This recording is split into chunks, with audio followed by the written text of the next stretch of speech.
crois que c'est plus compliqué de gérer une personnalité que de gérer une société. Et je pense qu'il est primordial de bien s'entourer plutôt que perdre son temps à gérer des différends avec un ou plusieurs associés. Ouais, le piège, mais quand la société s'est un peu développée, quand on a déjà quelques salariés, etc., le piège, c'est de croire qu'il vaut mieux faire soi que faire faire. Effectivement, on est souvent plus efficace, sauf qu'au bout d'un moment, c'est plus possible. Donc il faut vraiment apprendre à déléguer le plus tôt possible. Les pièges à éviter, c'est quand tu montes ta structure, il faut faire au début, ce que tu peux faire. Voilà. Ne pas surjouer, ne pas dire que ça, tu peux tout faire. Il faut rester très carré dans ton activité. Les pièges à éviter, effectivement, c'est la dispersion.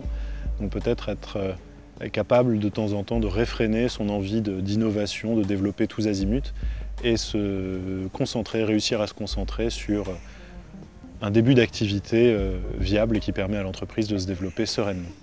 Quand on crée une entreprise, on peut se dire parfois qu'avec toute la meilleure volonté du monde et toute l'énergie, on pourra tout faire. C'est faux. Si on a toute la bonne volonté et l'énergie qu'on veut, on n'arrivera jamais à vendre quelque chose d'invendable. Je pense que les pièges à éviter, c'est de croire que tout fonctionnera tout seul. Et que tout sera rose tous les jours. Voilà. C'est vrai qu'il faut être conscient un petit peu de ce qui nous attend.